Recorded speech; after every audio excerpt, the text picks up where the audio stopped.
gosh, this is the most astonishing literature that the human race has ever produced, even if you don't believe it's true.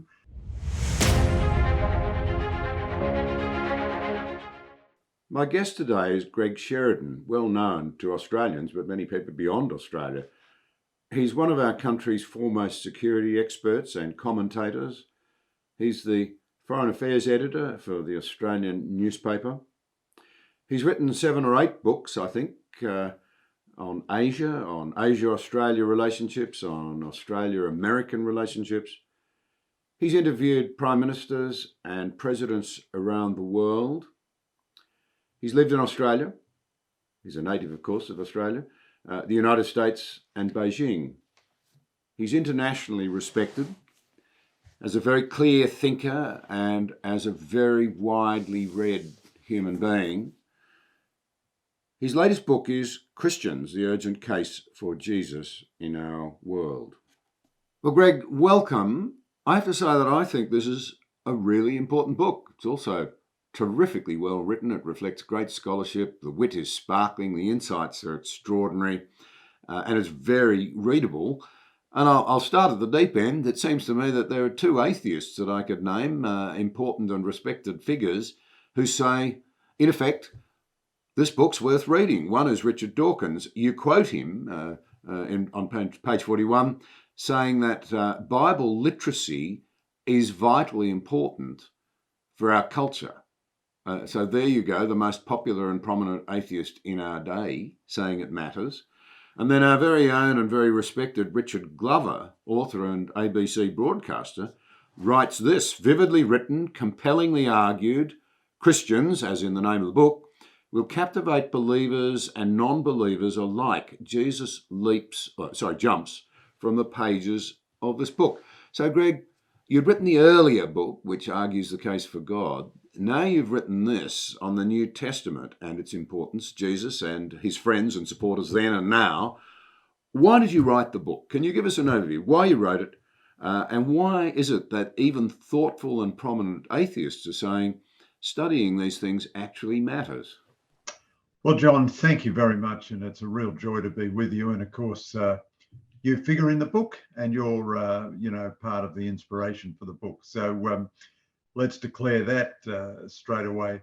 My 2 books are my little effort to rebut the whole modernist project of the last 300 years. So it's had 2 central propositions. The first is that God is dead and God is no longer important and we can forget about God. So the first book, God is Good for You, tried to address that. And the second modernist proposition has been the New Testament is all lies. You can't trust anything in the New Testament. It's all fiction. It was written much later. It's a result of an oral tradition. It has no historical value. It's not true, and therefore it ought not to govern our lives. Whereas, in fact, we now discover that everything we know from archaeology and history leads us to think that the New Testament is pretty accurate. But and I'm sure we'll come back to that. But John, you asked the question, why did I write the book? A couple of reasons, really. One is that some people said to me after the last book, God is Good for You, they said, look, Greg, that's not a bad effort at defending the idea of belief in God, but where is the living Jesus in that? It's a bit dry without the flesh and blood human being of Jesus Christ. And I took that criticism to heart, really. I mean, it was a well-meant and positive criticism because all of Christianity centers on the person of Jesus Christ. And, spending a lot of time in the New Testament, like most Christians, I had read bits of the New Testament as individual verses to meditate on. But just spending time in the New Testament, the story of Jesus Christ is so immediate. The story of the crucifixion is so graphic. The personality of Jesus and his first followers, Paul, Mary, John, Peter, they're astonishingly vivid and human figures. And of course, this goes to Dawkins' comment, we're kind of whiting Christianity out of the culture. So the very thing which shaped our culture over 2,000 years, we're determining that our students will never hear about and we'll never we'll never discuss. So I thought, well, here's my thimbleful of knowledge to reintroduce this to people and also take on board the modern scholarship, which is validating the historicity of the New Testament. Can I ask you a slightly provocative question? This is relevant for me as well as for you when we go out to defend faith. On page 107, and you're a very respected investigative journalist, amongst other things, with a very high quality reputation to defend. You say on page 107, I believe the Gospels are true and I believe that they are inspired. Is it possible to be genuinely empirical if you have a position of faith about the evidence? And not to want to preempt your argument, but as I understand it, you really set out the case very clearly for the historicity of the New Testament. You also say it doesn't necessarily prove the miracles or the resurrection. But how empirical can you be? Because it's worth remembering that Peter Hitchens, his brother Christopher, renowned atheist, Peter wrote a book, Rage Against God, and he said in that in the end, we actually all make choices. It's not evidence that persuades us one way or the other, no matter how clever we think we are. So that's true, John, and that's a wonderfully complex bundle of paradoxes involved there. I do believe that belief is ultimately an act of the will rather than the intellect, but belief cannot outrage the intellect. So in a sense, the intellectual dimension of my work is to show that there is no intellectual barrier. There's no barrier in reason to believing in Christianity, but it's seldom or probably never that you argue anyone into Christianity on a purely rational basis, because it's much more important to experience the friendship of Jesus Christ than to know about the history or the possibility of Jesus Christ. Although, once you know about it, of course, you can ask for belief. But I really want to come to the key question you asked, John, which is it possible to be objective if you have faith? I would say to you, John, it's not possible to be objective about gospel history if you preclude the idea of the supernatural.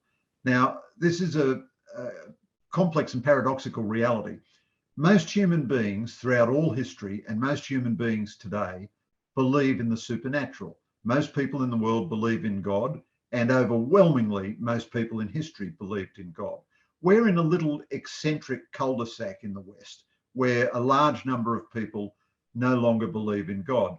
Now, what happened with biblical scholarship 200 or 300 years ago is that it fell under the sway of a group of people who wanted to eliminate the supernatural from history.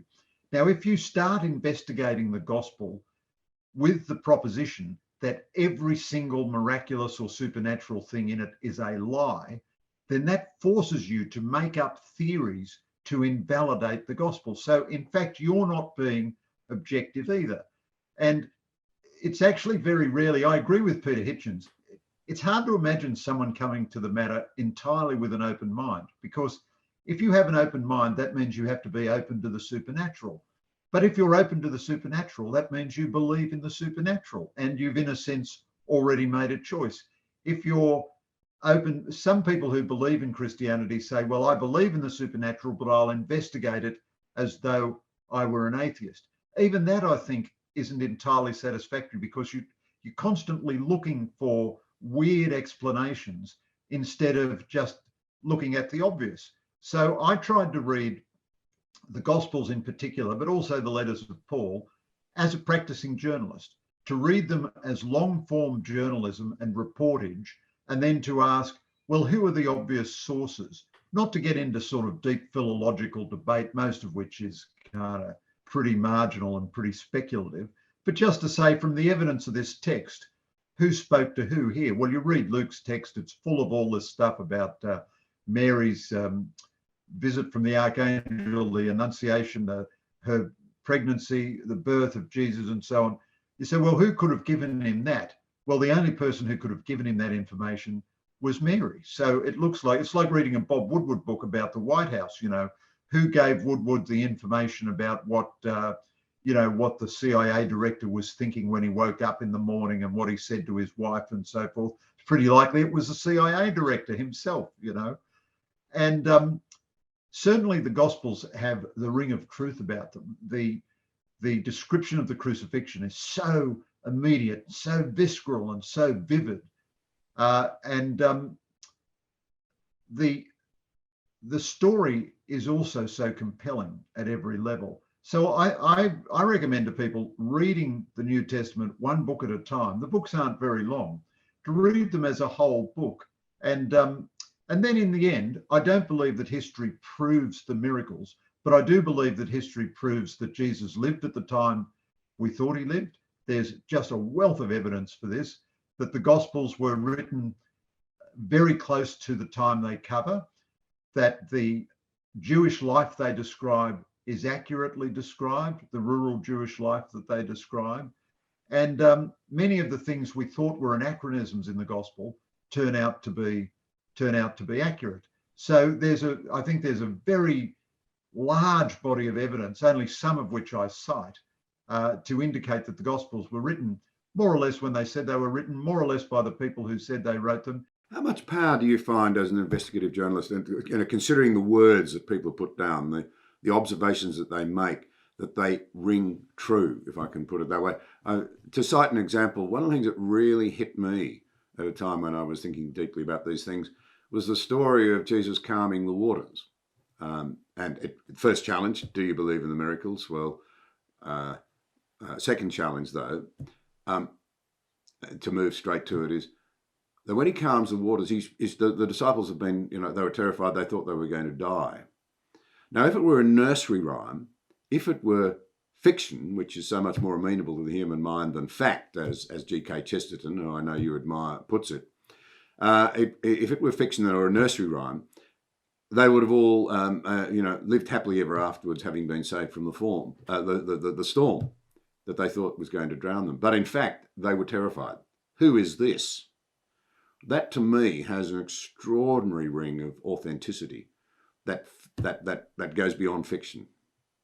Well, I think you're absolutely right, John. I mean, the Gospels and the letters of Paul and the other letters in the New Testament are extraordinary, and it's hard to imagine anyone making them up. I quote the great Pierre Ryckmans, the greatest sinologist ever to live in Australia and one of the finest intellects, who says the distinctive, compelling personality of Jesus is just overwhelming. So Ryckmans was a great scholar of Confucius, and he certainly believed in the historical figure of Confucius because of the distinctiveness of the analects, the sayings of Confucius. And he comes to the same point about Jesus. The personality is just so distinctive. But I think you're right in a larger sense too, John, in terms of evidence. If you were forging or making up the Gospels 200 years later, they wouldn't be so ragged. Their very raggedness speaks of their truth. I mean, the fact that there are details which diverge amongst them. Now, these details can be reconciled, so they're not necessarily the case that any of them is wrong. But if you were putting a fake document together to convince people of something, you wouldn't have those inconsistencies. Everything would be perfectly consistent. False testimony to the police is generally perfectly consistent. People telling the truth, they can remember that they, what the occasion was, but they'll get fuzzy on some detail. You also wouldn't have in all the human bewilderment and clumsiness of life. Peter, so I believe that, so in that sentence you quoted of me, I believe the Gospels are true and I believe they're inspired. The second half of that sentence is, but they didn't float down from heaven in completed form. They were put together by flesh and blood human beings. Luke tells us that he operated like a journalist. He says he went round and interviewed everybody, and other accounts have been written and he consulted everything. Then the Gospel of Mark, the tradition is that Peter is his chief source. Now, Mark contains all these terribly unflattering things about Peter. Peter falling asleep in the Garden of Gethsemane in Jesus' agony, Peter denying Jesus 3 times. Now, that also has the ring of Peter saying to Mark, I want you to put this in. I want you to put this in because I want everyone to know how fallible and weak I was, and how finally Jesus lifted me up for glory. But they've got to know all the mistakes I made. And again, if you were doing this as a concoction, that's not the way you do it. And then there are 1,000 small examples like that. When Jesus first rises from the dead, the first people who see him are women, Mary Magdalene in particular. Well, in the ancient world, the testimony of women was regarded as infinitely less reliable than the testimony of men. It was a very sexist time. And if you were forging a document 100 years later, you would make the first witness the most reliable bloke. You know, you'd make it James or something, the relative of Jesus, or you'd make it Peter himself, the man who Jesus chose as the leader. You wouldn't make it Mary Magdalene, who had a troubled past and all the rest of it. And John, of course, the other external evidence, the Dead Sea Scrolls confirm the accuracy of the life that the New Testament is describing. We found an ossuary, a tomb of a crucified individual, which proves that some individuals, although crucified, had private burials. The custom was people who were crucified were thrown in a common pit. So people used to say, well, the story of Jesus is obviously an anachronism because he wouldn't have had a private burial, but we've found Jewish tombs that indicate that did in fact occasionally happen. Then there are the apostolic fathers, the people who came just after the apostles, Papias, Polycarp, Clement of Rome. These people knew the apostles. So if it was all a fake, it was a very widespread fake very early on. Then the biblical scholars like to make the Gospels very late, but we found actually a fragment of John's Gospel in Egypt, which couldn't be later than the end of the 1st century or the very beginning of the 2nd century. So that puts an absolute outer limit on how late John's Gospel was written, because it had to be written, had to become accepted as scripture, then it had to be copied out and transported to Egypt, all before the end of the 1st century.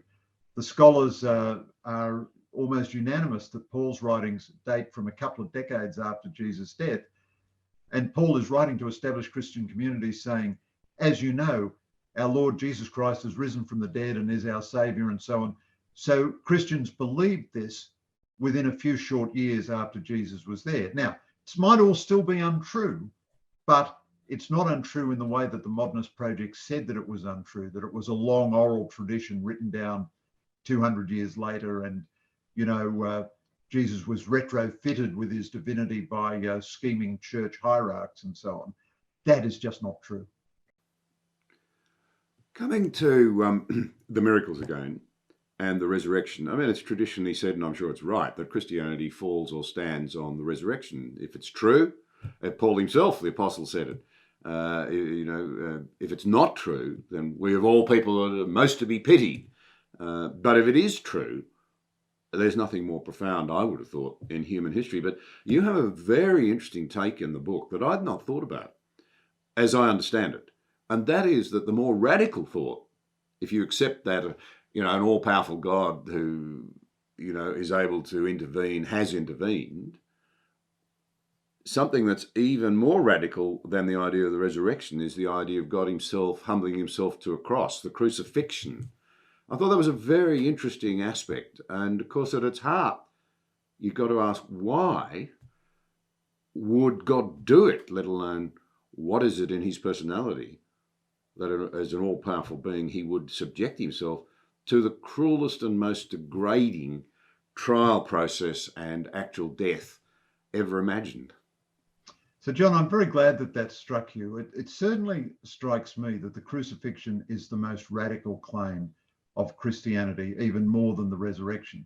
So a lot of religious sensibilities have the idea of God or a polytheistic God walking upon the earth. Now, some of the enemies of religion say Christianity is just like all the other invented religions in history. In fact, I'd say the reverse. I'd say the resemblance of folk religions and polytheistic traditions here and there to elements of Christianity shows how deep in the human DNA the longing for God is. And it's almost as Chesterton put it, that mankind was expecting God. So Krishna walks on the earth. But this all happens in a time before history. It happens in a mythical time. It can't be falsified. You know, the Greek gods interact with human beings and so on. And of course, the gods, by definition, are above death, or conquer death, if you like. What seems to me to be completely unique in the entire history of human sensibility is the idea that the all-powerful God, so a lot of polytheistic traditions are actually monotheistic because they have beyond the gods of polytheism one guiding spirit. Buddhism can be like this, Hinduism can be like this, even American native Indian traditions can be like this. There is a great spirit behind it all. I've never anywhere come across a human religious sensibility which has the idea of the all-powerful, everlasting, all-knowing, immortal God becoming a human being and then suffering degradation, torture, humiliation, defeat, and physical death. That doesn't occur in any other religious sensibility. And it was outrageous to the ancient world. The crucifixion was the most humiliating death. It was full of humiliation. It was designed to take a long time. We know that Jesus was 3 hours on the cross. There were hours of torture and public humiliation before that. It was designed as a public spectacle. It was degrading in every way. It was the death of slaves. Now, there is no religious sensibility in human history which encompasses an idea like that. Then we ask, why did God do this? So we know that Christ did this in order to save human beings, to put us on good terms with God. Paul says, Jesus Christ loved me and poured himself out for me. And it is, the death and resurrection of Jesus are essentially an act of love for human beings. And the act of creating us, is a tremendous act of love on the part of God for us. Fred Rogers from that wonderful movie, A Beautiful Day in the Neighborhood, says the basic Christian prayer should be, thank you, God. Just 3 words, thank you, God, as the old Australian saying has it, I wouldn't be dead for quids. And or as Frank Capra put it, it's a wonderful life. There's so much to be thankful for. And the main thing to be thankful for is the intervention of Jesus, which wins for us eternal life. Now, John, you can imagine, as foreign editor of The Australian, these are very unusual words for me to be uttering, but I do think they're true, and I think it was important to say the truth. I'm glad you say that, because the point I wanted to make was that, I have, and I'm sure you do, the utmost respect for people who have thought all this through and come to the conclusion that they don't think there's a God there, they can't believe whatever. But we come to Richard Dawkins, and he can't believe. And I don't mean to criticise him here. What I'm driving at is the laziness in our culture, I think. Oh, there's a chief scientist, a man of enormous learning in the scientific field, who says there's no God. It's immediately destroyed in that argument, that just because one scientist says there's no God, by the fact that there are other equally eminent scientists who profoundly believe. Francis Collins of the Human Genome Project comes to mind. The same in an age when journalists, particularly, not always the most pious of people, if I can put it that way, overwhelmingly, as we know, have a different set of views on God to the broader community. We know that. So when a senior journalist of your standing challenges their thinking and says, well, we ought to listen to this, and they're joined by the quality of a person such as a Richard Glover, who says these things are important, I think it really matters, and I commend your honesty and your courage. We must have these debates. Let me tell you why I think we must have these debates. The key to it was in something you said earlier, that this secularism that's overtaken, become so prominent in the West, is a tiny proportion and a dying proportion of humanity. We were meant to become secularists. In fact, we live in an age of enormous ferment over beliefs and ideas, and it shows no sign of going away. And as one brilliant Asian commentator remarked about the last time we had a great debate about the Australian curriculum and said we were going to focus on Aboriginal studies, on sustainability and on Asia, he said, well, you might start by understanding your own culture. And our own culture can't be divorced, I don't think, from an understanding of the influence of Christianity. Well, I think that's right, John. I think you're 100% right. So I don't know if this is the right point for me to bring in Paul, but he is certainly critical to the development of Western civilization. So, you know, some secular historians think that Paul founded Christianity. I reject that. I think Paul was a loyal follower of Jesus Christ and explained the teachings of Jesus Christ. But everything we like in modern liberalism derives from Christian universalism. And the great statement of Christian universalism comes in Paul's letter to the Galatians, where he says, there is neither Jew nor Greek, slave nor free, male nor female, you are all one in Christ Jesus. And this was absolutely revolutionary to the ancient world. The ancient world was based on the principle of hierarchy and inequality. Men were superior to women. Masters were superior to slaves. Firstborn sons were superior to, later born sons. And this was regarded as inherent in nature, and nobody even questioned it. Masters could abuse their slaves in any way they liked. The slaves were their property. And all of a sudden, Christianity comes along and it says, no, you're wrong. Women are equal to men in the fundamental human relationship, which is the relationship to God. Slaves are as likely to find salvation as their masters.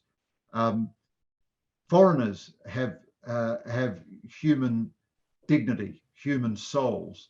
And Paul didn't mount a military challenge to the ancient world, but he absolutely revolutionized its mind.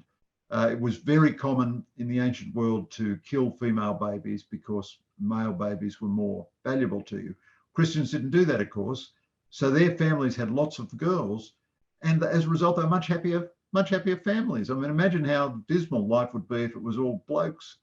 And Paul thought it's a bit of a problem in parts of China today.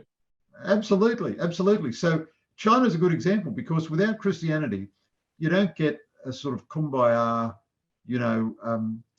Franklin Roosevelt sunny uplands of rational discourse. You get a pre-Christian paganism, which is very brutal and very savage. The idea that every human being has human rights, inalienable human dignity, it's not a given. It's only a given because we've had 2,000 years of Christianity telling us.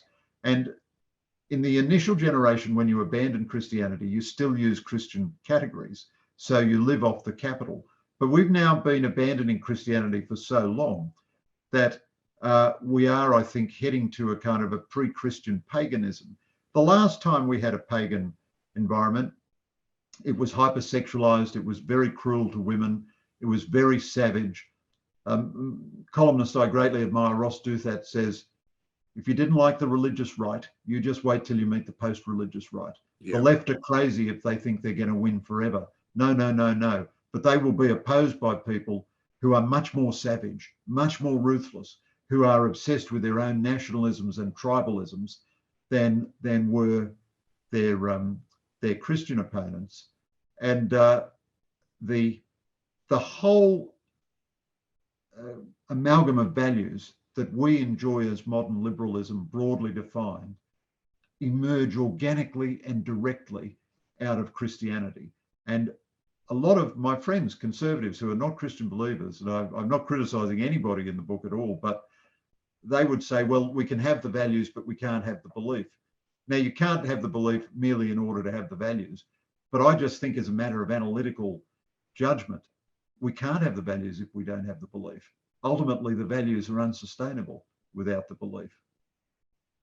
An aside, my reference to China was that we know that under the one-child policy, vast numbers of baby girls never grew up, never got the opportunity to live. And that was true of the pagan and ancient and cruel world as well.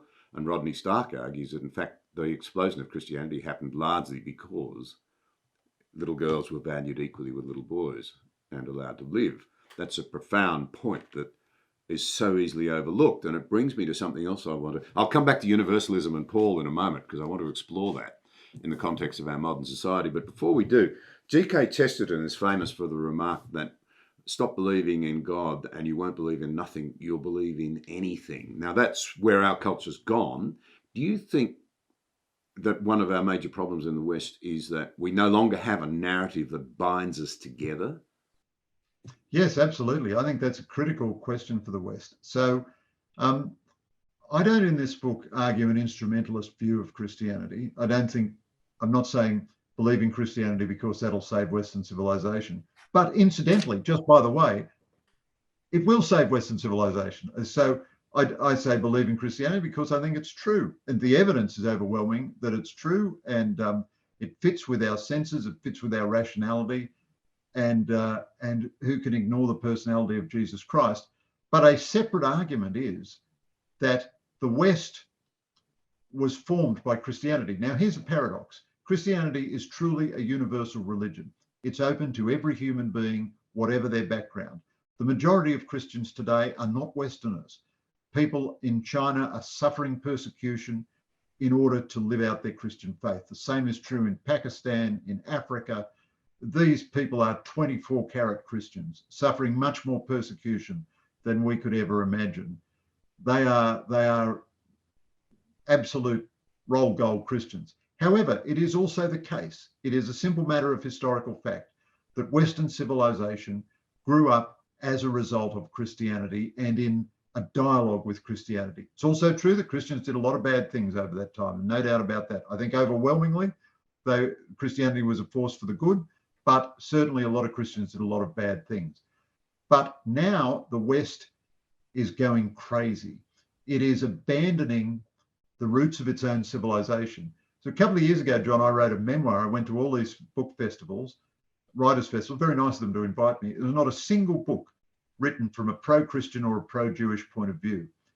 Imagine going to a writers' festival in Islam and not finding a single book, in Indonesia rather, and not finding a single book that dealt with Islam. Imagine going to a writers' festival in India and not finding a single book that dealt with Hinduism, or in Thailand, not finding a single book that dealt with Buddhism. That is crackers. All of these other societies have vigorous national and civilizational narratives. And with the Chinese, it's largely nationalism. Same with the Russians, really, it's nationalism. With other civilizations, it is often other religions, Islam, Hinduism, Buddhism. Only in the West are we saying the very idea of a narrative, of a transcendent purpose, of a metaphysical purpose. We reject the very idea of that. And I think we're going mad as a result. The human psyche is designed to have meaning. Viktor Frankl, in his beautiful book, Man's Search for Meaning, he was a survivor of Auschwitz and Hitler's death camps. He says the essential need of all human beings is for meaning. With meaning, a human being can bear anything. When he knows why, he can bear anything. But without meaning, a human being is a very, very dangerous person. A human being then tends to look only for intensity of experience. And in the end, if there's no absolute, then there's no reason to judge things absolutely out of order, such as, killing large numbers of people or enslaving people or deciding that some categories of human being are subhuman and ought to be killed. That's the road we're heading down. It's quite crazy. However, this is not an essay of cultural despair. There are tremendous green shoots, new movements. Although Christianity in the West is in ambient statistical decline, there are tremendous signs of rebirth and regrowth within the Christian movement in the West as well.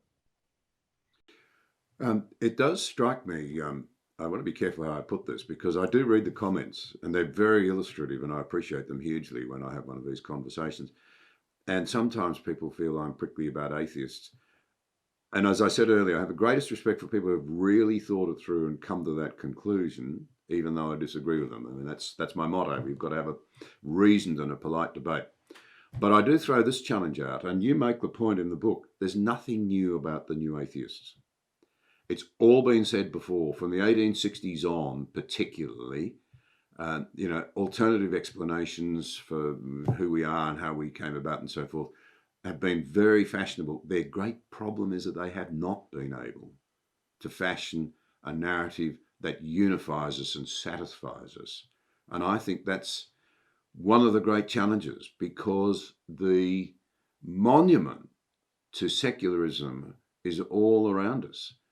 It's in confusion, it's in tribalism, it's in a return to identity politics. Identity politics is not new. That's just the law of the jungle, where you identify with others to seek safety against everybody else. And we have record levels of, as we know, anxiety and depression and self-harm.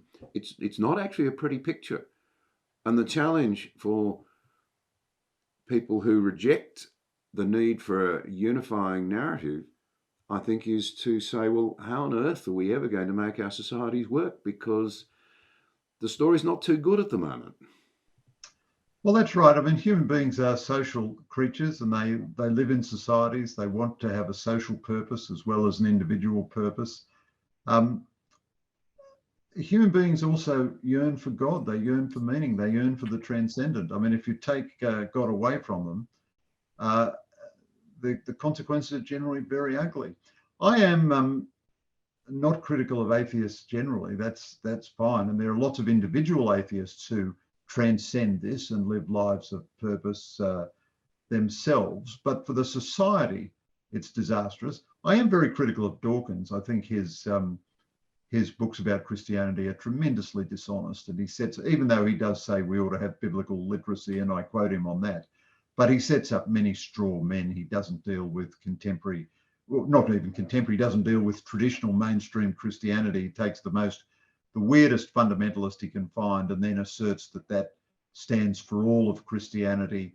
He doesn't, in my view, deal honestly with history. And he puts his old 19th century arguments next to a lot of irrelevant science. So he'll say the universe is 14 billion years old. Well, that proves God couldn't have created it, because why would he waste his time spending 14 billion years just to produce this little planet for us?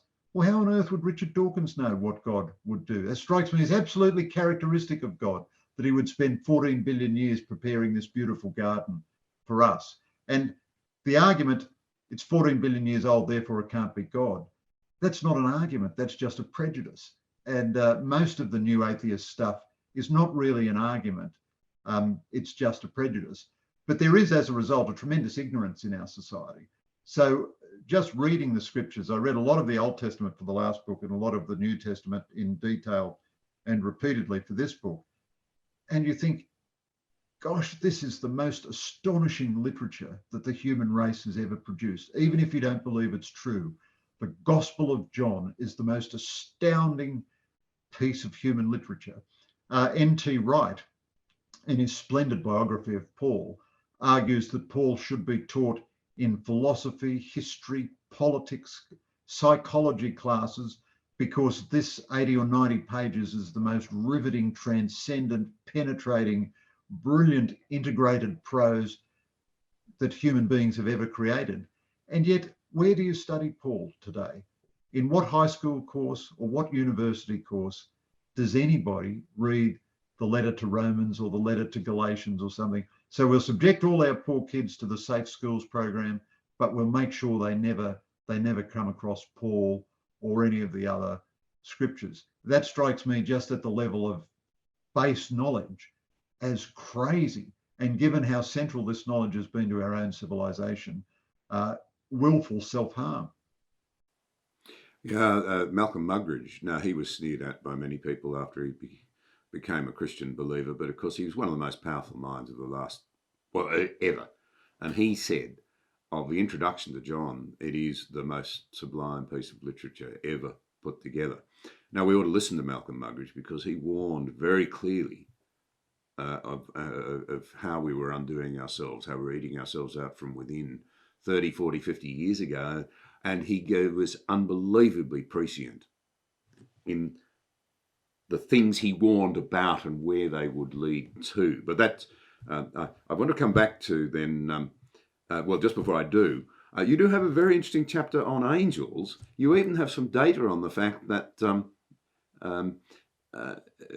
Most Americans still believe in angels, and a very large proportion of Australians still believe in angels. As an aside, before you respond to that, it's quite interesting. We don't talk about them much, and yet there's a sort of an awareness that they, on the part of a lot of people, that they exist, and the belief that they play a role.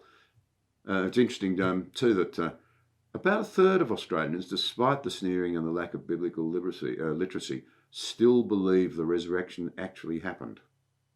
But angels, and your book. Well, look, John, it's lovely to be able to talk about angels. So I am a believing Christian. I've never had any trouble with belief. I've had the most enormous difficulty living up to the most elementary standards of Christian behaviour. And one reason for being slow to speak this way is because you don't want Christianity judged by your own life or anything like that. But it does seem to me, if you're a believing Christian, it's impossible really to be a believing Christian and not believe in miracles and not believe in angels. The Bible is just full of miracles and it's just full of angels. And really, if you say, well, the Bible is good except for miracles and angels, first of all, you've got to strip out about 30% of the Bible, tremendous amount of the New Testament. And secondly, then you think, well, why bother with it? If 30 or 40% of it is all lies, look, I'd rather be at the races, just forget about it. If it's all baloney, just leave it be. Angels figure very prominently in the Old Testament and in the New Testament. They're right the way through. They're at the beginning of the New Testament with the Archangel Gabriel coming to Mary. They're at the end of the New Testament with Michael in the book of Revelation, slaying, fighting on behalf of God, slaying the devil and so on. And angels have persisted in popular culture. And a belief in angels is very widespread. Many human traditions beyond Christianity understand that there is something in the spirit world. Now, one of the great things of Christianity is it frees people from superstition, not by abolishing the spirit world, but by saying the spirit world is rational and comes under the order of God like everything else. So, there's a long Christian tradition that you have a guardian angel who helps you. J.R.R. Tolkien, the author of The Lord of the Rings, the best-selling novel of the 20th century, hundreds of millions of copies sold, one of the great works of creative genius. Tolkien wrote to his son, who was in the Air Force and during World War II and in combat and was likely to die at any time. He said, never be afraid to ask for the help of your guardian angel. And Tolkien and his son had a marvelous dialogue about the role of the guardian angel and the accessibility of the guardian angel to help you. And Tolkien meditates deeply on this. He sees a shaft of light in the church lighting up a speck of dust, and he thinks the light is like the angel itself. He speculates, this is not theology, just speculation, that perhaps God's love for humanity is so strong that this is what creates the angels. That's not an orthodox speculation, but there was Tolkien, one of the greatest minds of the 20th century, speculating in this way. Angels have done very, very well in popular culture. That great movie we all love, It's a Wonderful Life, is about an angel. The next year, another great Hollywood movie, The Bishop's Wife, had Cary Grant playing an angel. Well, that's great PR for angels. He was the suavest, most charming man in the whole world. They never did quite as well as that again, but then you had all these TV series, Touched by an Angel, Highway to Heaven, and so on. And they are mocked at and scoffed at by contemporary culture and scientists, and yet they live in the popular mind. And of course, so does the devil. And people have a very real sense of the devil and the personification of evil. Pope Francis is regarded as a bit of a lefty and kind of a progressive Catholic and so on. He is always talking about the devil and the presence of the devil and the danger of the devil all the time. And he frequently talks about angels. And again, I don't see how you can have Christian belief and not believe in angels. I mean, angels come and minister to Jesus in Gethsemane. They minister to him after Satan tempts him in the desert. So the New Testament is absolutely full of them. And I read a book by Billy Graham about angels called God's Secret Agents. One of their key jobs is to help us And I think we need all the help we can get. Hard to argue with that. Can we jump to the PM? He was open and transparent. You talk about people of faith in Australia today. There's some very interesting stories there. The book's worth buying. Skip over the chapter about me, but some fascinating people have done and are doing extraordinary things. You've got the Prime Minister, General Cosgrove, former Governor General, Bill Hayden. It's amazing modesty and honesty that comes through in Bill Hayden's words, and so on and so forth. But the PM, you can't help liking him. Whether you agree with him or not, he's open and he's transparent and he's honest and he's modest. They're all qualities that we traditionally admire. So I want to say one up for the PM in the way that he comes out of your book. I found the Prime Minister very frank and open. There was no question that I asked him that he was reluctant to answer. And I think he handles the public dimension of his faith very well. Doesn't try to ram it down anyone's throat, but he doesn't run away from who he is. He's inspired by his Christianity, but his Christianity doesn't tell him what he should do about fiscal policy or whether he should deregulate the labour market or anything like that. And that's precisely where I wanted to go now, because I don't think I'm misquoting him when he made the accurate observation that the Bible's not a policy handbook. However, to go back to our earlier discussion, you touched on Paul and universalism. Can we explore that for a moment? Because it does seem to me that whilst the Bible is patently obviously not a political handbook, it's not a party political handbook, it's not a policy handbook, it is profoundly political in the influence that it has. Now, you said that Paul reset the way we think, and you described how that happened. He committed us to think carefully about universalism. As Menzies put it, all souls equal in the eyes of heaven. So I may disagree with you, but I have a responsibility to recognise that a higher authority says you matter as much as I do. That's a pretty useful way for a politician to think about his opponents. And it might be useful for people in an age of identity politics to recognise, if they have any concept of a higher being, that he might have a different view of your enemy to the one that you have. But let's just explore for a moment. It seems to me that in a whole range of ways, Christianity's been profoundly political. And then we'll come to another religion, which is communism, if you accept that it's a religion after that. But think of just some of the big picture things. The whole idea of universalism, that Jack's as good as his mate, that there's no division between men and women, between Greek nor Jew, that's racism, of course, or between master and slave, all one in Christ. It has been a Christian understanding of the nobility and of the failings and the weaknesses of human beings that has led us to find this model, it seems to me. And it's a long-winded way of saying, isn't the book, in fact, a profoundly political one? Well, that's right, John. So again, these are complex and difficult waters. I do think human rights is a central part of the whole Jewish and Christian tradition. So the universalism of God is evident even in the Old Testament.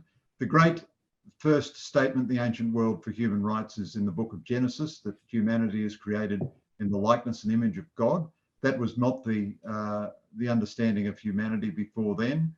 And even in a book like Jonah, God tells Jonah to preach to the Ninevites who are not Jewish. So God is the God of the Ninevites. There are many instances in the Old Testament that make it clear that the God of the Jews in the Old Testament is the universal God of all mankind. And there are passages in the Old Testament which say that, there will be a light for the Gentiles and so on. It's more explicit in the New Testament, but the universalism of God and the universalism of human rights is evident even in the Old Testament. Now, I agree with you about universalism and human rights. They emerge organically out of Christianity. And therefore, I believe when you ditch Christianity, you're going to find it very hard to sustain those values. I had a debate on Q&A with the atheist philosopher, Peter Singer. I admire Peter Singer. He's a very fine person, a very fine philosopher. He's a very useful philosopher because he thinks ideas through to their logical conclusion. I was taxing him on this episode of Q&A about a position he argued in a book that handicapped children whose parents don't want to look after them should simply be allowed to die. and should not be given medical intervention. And I was disagreeing with him, and he said, Greg, do you really believe they should be kept alive simply because they're members of our species? And I said, yes, that is exactly what I believe, that being human beings means they have an inherent human dignity. Now, that is entirely an idea which emerges out of Christianity. And when you get completely post-Christian, so that you are totally cut off from the roots of Christianity, you then will get, in a very civilized way by people like Singer, and in a very crude way by other people, a rejection even of the universality of humanity, so that the old, the frail, the sick, the handicapped, anyone we don't like, is regarded as less than human.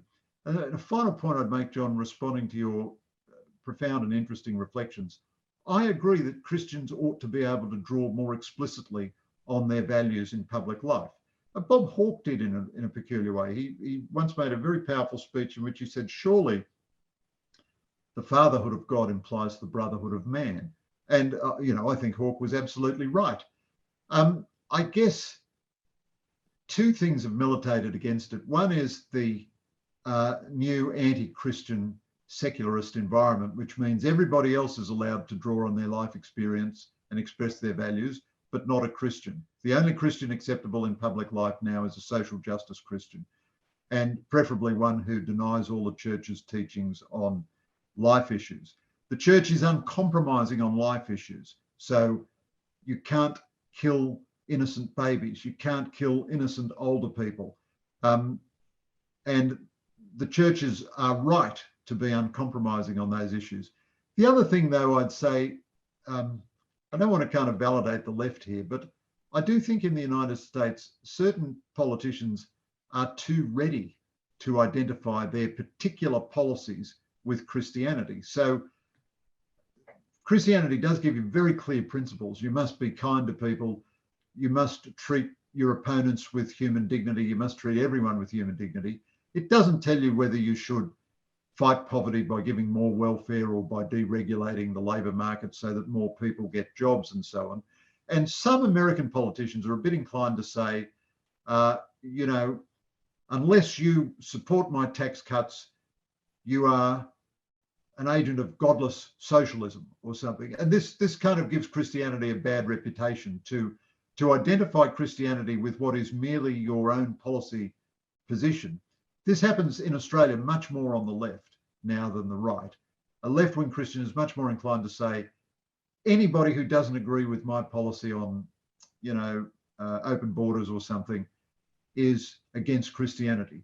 Whereas a legitimate ethical Christian question is, how do we welcome the stranger but stop people from drowning at sea and at the same time protect our own sovereignty?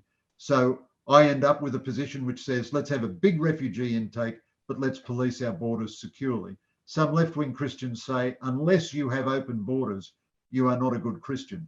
I don't think we should get into that, and I know you're not remotely suggesting that. I don't think we should get into that practice, but I do think Christian politicians ought to be able to access, explain, and talk about the Christian inspiration of their overall public policy position. I think it's almost impossible for you to leave your worldview, if you like, at the cabinet door, the way one of my cabinet colleagues suggested ought to happen when we were in government. I don't think you can do it. I don't think you can leave your worldview behind. And coming to worldviews, let's come to China, which is a really interesting question now for all of us in so many ways. You quote in your book a Chinese studies expert at Monash, Kevin Kariko, I hope I have that pronunciation correct. He says that Marxism or communism is very much a religious belief system that views other religious belief systems as competition.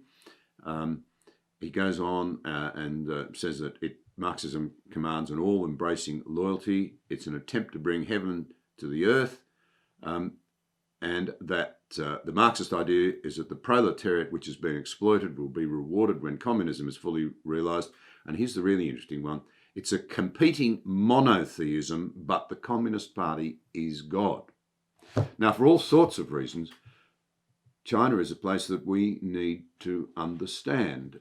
The world is now dividing, it seems to me, between those who still believe in democracy, weakened as they are, and the new authoritarian regimes. We don't seem to understand our own faith traditions, our own worldviews that have sustained us in the past.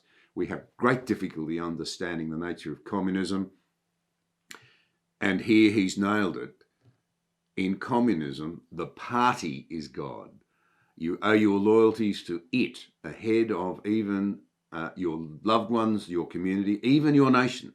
Your first loyalties are to the party, it is God, and it will determine, and it'll vary from time to time, what is wrong and what is right, what is moral and what is immoral. How do we understand, you're a foreign affairs expert as much as a man who understands faith, the religious nature of communism in an age when it's very hard for us to understand the strength of religious belief? Well, John, I'm thrilled that you lighted on that passage, because there are 2 chapters on Chinese Christians in the book.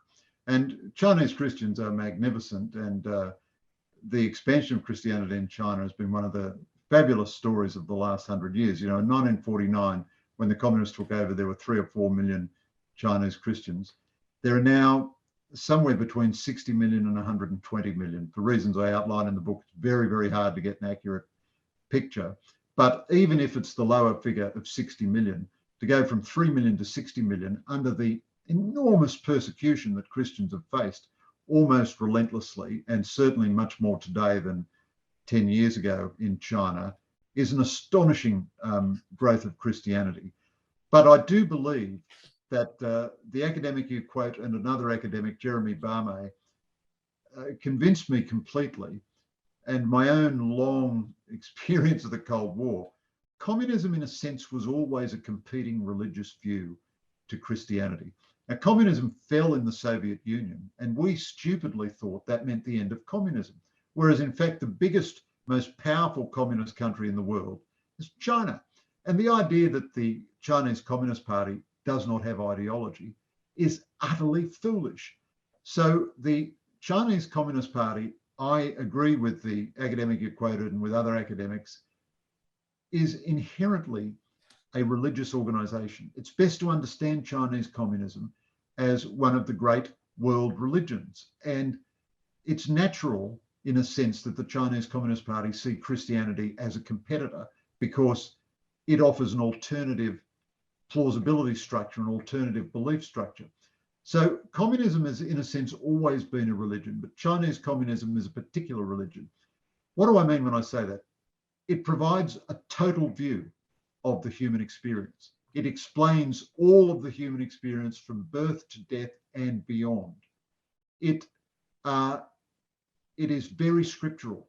It is full of the study of its own sacred scriptures, and it adds to its sacred scriptures and very occasionally subtracts from its sacred scriptures. It has its own metaphysics.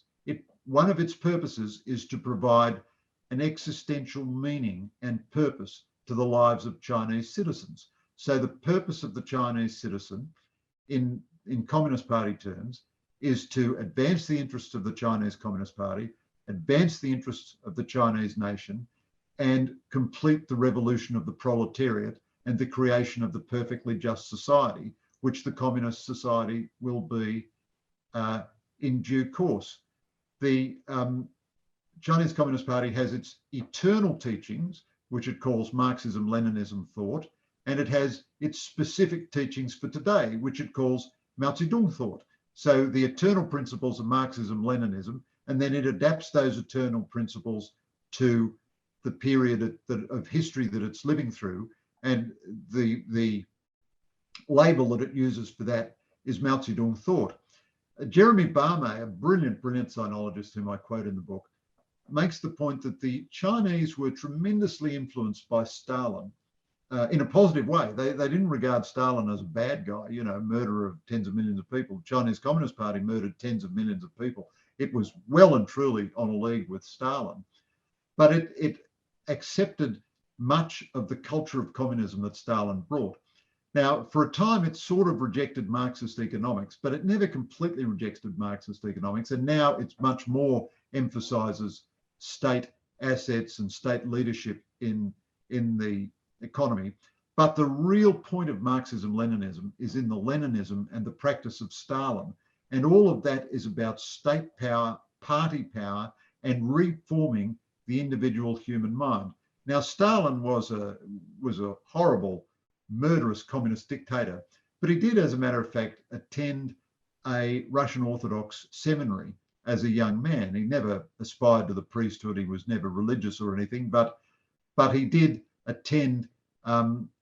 This was the best way for his family to get him an education. He had a very dysfunctional family, and he imported into his practice of communism a good deal of the methodology of Eastern Christianity. And this has found its way into communism, into Chinese communism. So the practice of the confessional, the public confession, confessing your sins against the party. And this is the way the party typically conducts interrogation and, reform of an individual. You go down, you go to a labor camp, they don't just beat you to death, or they don't beat a confession out of you. They change your mind. And they do this through relentless confession, relentless psychological pressure. It's very intimidating and vicious and nasty, but it's not as crude as just beating you. At the end, they don't just want your submission physically, they want the submission of your mind. And one of the reasons we keep underestimating the strength of purpose of the Chinese communists is that we look on the Communist Party like it's a corrupt set of gangsters, like some other third world dictatorship or something like that. It is partly that. There's an enormous amount of corruption, and for a lot of people, these beliefs mean nothing and so forth. But there is at its core the elan, the spirit, and the purpose of one of the great world religions. And there are almost as many people under Chinese communism as there are Christians in the entire world. So communism as a religion has not failed in the way that we'd like it to fail. And then there are half a dozen other communist countries too, North Korea and Cuba and Vietnam and so on. And I think this perspective on the Chinese communists helps explain why they are so hateful towards Christianity. They do see Christianity as a foreign religion and foreign gods, but they care about Christianity not so much because it appeals to the marginalized, although it certainly does that, but because it appeals to well-educated Chinese who find no meaning at all in communism and no meaning at all in the aesthetics of the Chinese Communist Party, and who have the normal human yearning for meaning and find meaning in Christianity. The communists find that a tremendous threat, and they're extremely uneasy all the time about the presence and growth of Christianity. A couple of hundred years ago, for a brief period, they saw Christians as an element of modernization. So the first Jesuits who went into China, Matteo Ricci and so on. I recount one of the dialogues between a Chinese emperor and one of Ricci's successors, one of the Jesuits. At first they thought, well, these Jesuits know a lot about astronomy and books and so on. Let's see what we can learn from them. But very early on, they were very suspicious of them as an alien cultural influence. And I think the Communist Party now sees them as a competitor in explaining the universe, explaining the meaning of life to Chinese citizens. A Chinese lady, an academic in Singapore, told me 10 years ago that the best chance for a peaceful new order globally was the rise of the church in China. It was an interesting reflection, a Chinese academic lady. So what happens in China is very, very important for all of us. I think we would agree. Oh yeah, absolutely. It's quite critical. And the Chinese Christians are not political. They don't really want to displace the Communist Party or anything like that. They may have that in their deepest hearts, but all they want is to be allowed to live decently, and they would like a kinder, gentler society. And that, of course, will have political consequences. If you have a kinder, gentler society, more concerned with aged care and acts of charity and solidarity and finding meaning and purpose in life, you'll have a less militaristic, aggressive, ideological government. So I do think the role of Christians is absolutely critical for China's future, but it's not, as it were, as the role of an active opposition. It's not like Christians in Eastern Europe in the Cold War. They will change China just by being who they are. And that's why the Communist Party is so tremendously paranoid about them. Well, Greg, we could talk forever. It's a very meaty book. You cover so much, and it's so well written and so engaging that I can only say buy the book, and I hope the debate continues, because I don't think you could think of things that are much more important for the future of humanity than the things that we've been talking about today. I thank you very much indeed.